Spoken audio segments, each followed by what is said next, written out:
Welcome to Grand Prairie Update. I'm Terry Briggs. And I'm Don Johnson. Here's what's happening in your city. A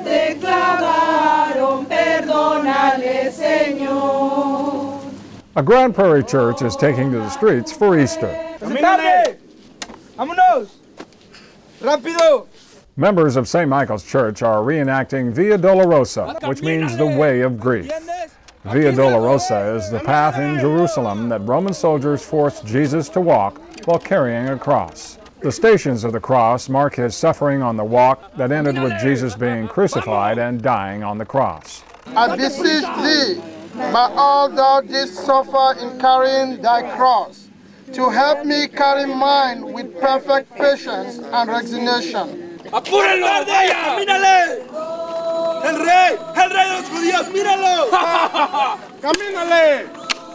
Dozens of people took part in today's ceremony, which started at Mountain Creek Lake Park and ended several miles away at St. Michael's.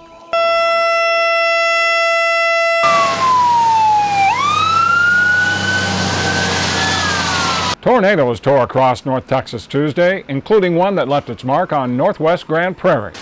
Witnesses say a twister dropped out of the sky at State Highway 360 and Avenue K, skipped across the freeway, and then skimmed the tops of nearby buildings before heading back into the clouds.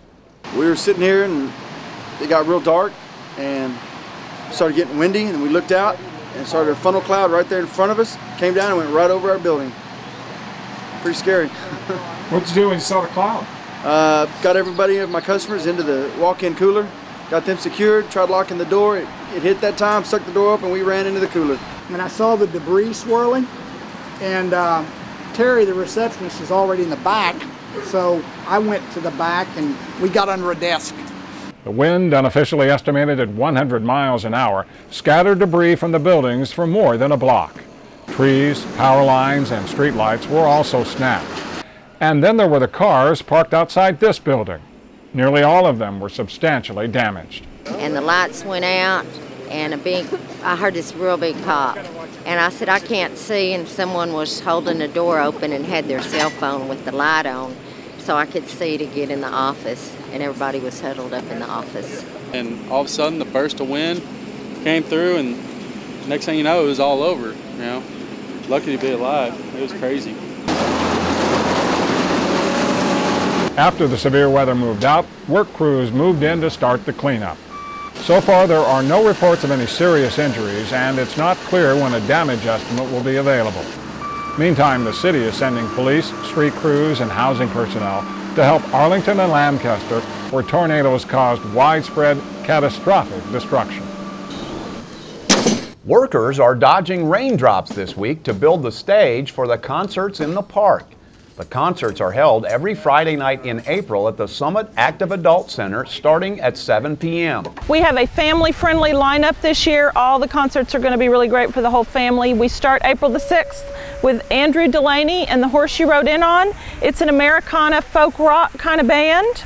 Then on April the 13th, we have a really great addition. We haven't done any of this style of music in a long time. It's Latin jazz and salsa music by Cervantes Orchestra out of Dallas. It's going to be a whole lot of fun. And then on April 20th, our old friends the Weans are back. They are a 50s through 70s rock and roll as well as a country tribute band. If you like the Statler Brothers, the Weans are really great. And then we round out the year April the 27th with Mood Swings, which is Cody Schwartz's big band.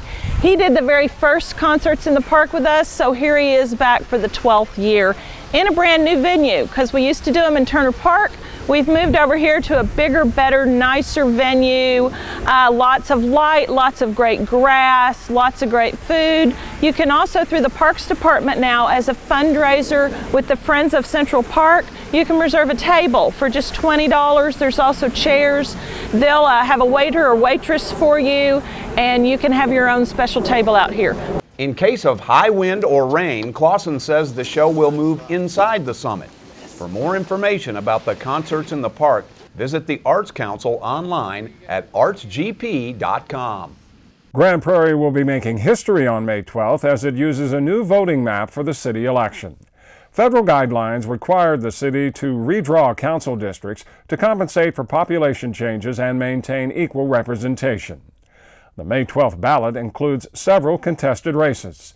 In District 5, incumbent Tony Shotwell is facing Glenn Hill. In District 6, incumbent Ron Jensen is running against Cheryl Rios. In District 8 at large, incumbent Greg Gessner is being challenged by Rosemary Bowlby. Voters will also be asked to decide whether or not to extend the existing quarter-cent sales tax for 10 more years to continue paying off the debt for the public safety building using sales tax revenues. There are 3 candidates running for Place 5 on the GPISD School Board: incumbent B.B. Bingham, Burke Hall, and Jason Claybrook. In Place 7, incumbent Mike Skinner faces Annette Brigham. And in Place 7, incumbent Paul Martinez is squaring off against Steve Pryor. Early voting begins April 30th and continues through May 8th at the usual locations and times. On Election Day, the polls will be open from 7 a.m. until 7 p.m. For more information about the May 12th election, go to the city's website or contact the city secretary's office. That's it for this edition of Grand Prairie Update. We hope you'll join us next time.